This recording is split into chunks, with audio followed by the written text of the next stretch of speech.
I'm gonna coin this term called social reflection. I don't know if it's in academic papers, but it's something that's been on my mind for a while.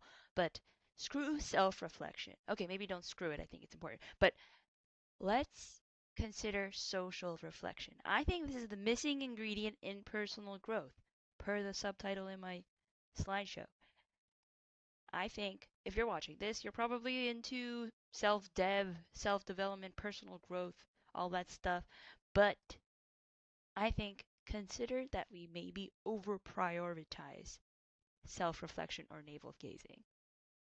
What I mean by that is if you are interested in productivity, self development, self help, personal development, all this whole range, psychology type of topics, you've probably done a lot of navel gazing. And I don't mean that in an offensive way. Trust me, I've na- gazed my navel quite a lot. You've done a lot of journaling, you've done a lot of being in your head, being alone with your thoughts, maybe, and being bored because they told you to. Walk solitary walks alone in nature, and just generally, you've done a lot of things alone. You've reflected a lot of things to yourself alone, and you've written about it alone. Maybe you go to therapy or been to therapy, individual therapy again, alone. I don't know, maybe even to group therapy. I don't know your life. But I'm just saying, I think we as a society, I live in the US, it's a very individualistic society. I think we prioritize self reflection a little too much. And we already know that humans are social creatures, right? We, there are so many papers. I don't need to find the papers for you. If you're watching this, you've probably already heard about it a million times. We are wired for connection. We are evolved to cooperate, and we literally experience physical pain when socially isolated. You can look up paper studies, experiments on that. But that's why like timeout is a thing that we use to punish kids. Solitary confinement is an actual prison punishment for a reason. It gives people stress and actual physical pain when we are alone. And we supposedly know how important community is, right? But then we ignore it, right? We know this famous quote, no man is an island entire of itself. It takes a village to raise a child. Oh, sorry, I put this quote twice. But a person is a person through other persons. I think that's an African proverb. And that's kind of what I want to talk about today. The fact that we've heard this, but I feel like we haven't really incorporated this, especially when it comes to self reflection. I'm just going to move myself here. The looking glass self is a concept that I recently found. I'm not saying it's the be all end all, but there are certain things that I want to draw from it that I think ring true. So, the concept by Cooley is that number one, the imagination of our appearance from another person's perspective uh, changes our self and our behavior. The imagination of that person's judgment of us and the emotional reactions, such as being proud or shamed or embarrassed, is based on the judgment attributed to the other person. So I bring this up not saying that like we need to be heavily influenced by our imagined perception of other people's perceptions of us.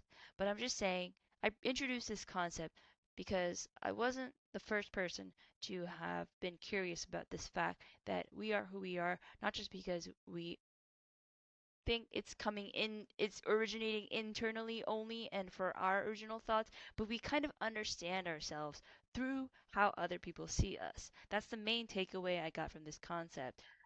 The example in the Wikipedia page you can look up is that when we go to a job interview, let's say, and we see people nodding and smiling, we're going to think, oh, okay, I'm doing a good job, or yes, I'm qualified for this job, or I am a confident person. It might even reflect our identity.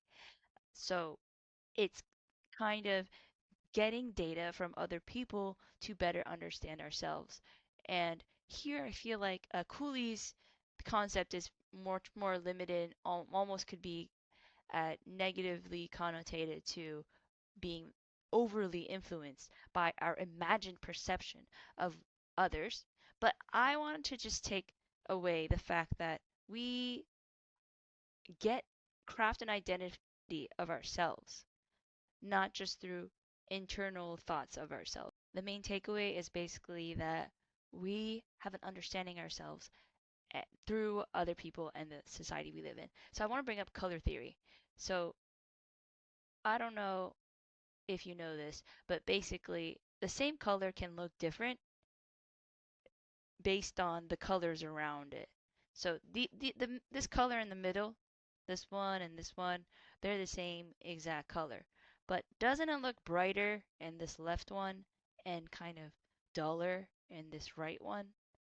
So that's kind of what this image, or actually I made this through Paint, from inspired by someone else's image so that I can use it copyright free. But anyway, so this color relative theory thing is what I want to use to explain relative social reflection and relative social identity. Like we already know about you already know about code switching and all of that, right? So I really think that just like how we change our language or maybe even the cadence of our speech based on who we're around, we kind of change our identity. We don't maybe consciously do it, but our identity kind of shifts based on the people we're around too.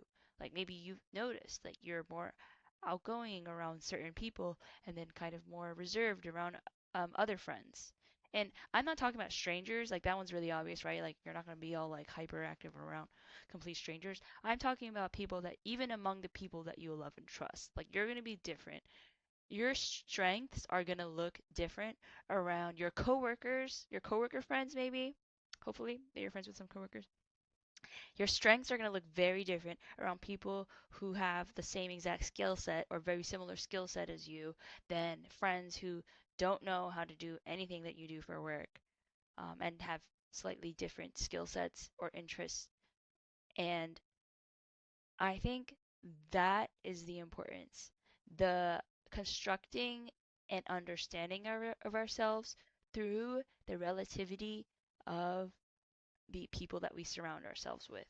So let me elaborate. I feel like I'm getting long winded here, but I really think this can be a tool, a missing tool in self reflection is social reflection. So I shouldn't say self-reflection. I guess it is ultimately for yourself. But using self-reflection to understand yourself better.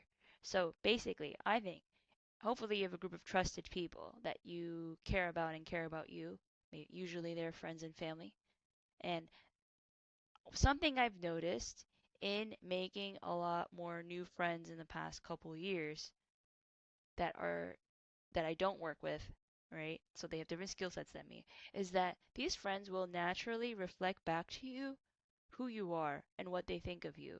Assuming they are good friends and family members, they will reflect it back to you. And assuming they are nice people, they will reflect what's good back to you, what your strengths are. And not that friends shouldn't reflect what we're doing wrong. Like, so feedback and criticism is good if we've fallen off or if we said something wrong, right? But they'll reflect it back to you if they're good people, right? And they're close to you and they trust you and you trust them.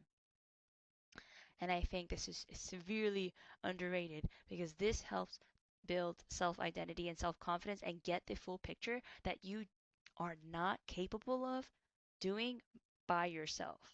In my case, I had an extremely small social circle a few years ago, and I went through a breakup after having been with someone for almost a decade. It's crazy, I know. And I did all the things that I didn't do because I was in the relationship because my ex wasn't interested in those things. So I was just like enjoying being single, being free. Like, let me just do all these things. Let me dance. Let me go to this random activity event, free event. Let me go to this meetup group. I don't know. I was just doing fun things like language exchange, whatever, all this fun stuff. And I wasn't even trying to make friends, but I made friends that were different from me, that I don't work with. Because before then, my small social circle were primarily people I met through my first job that I got out of college.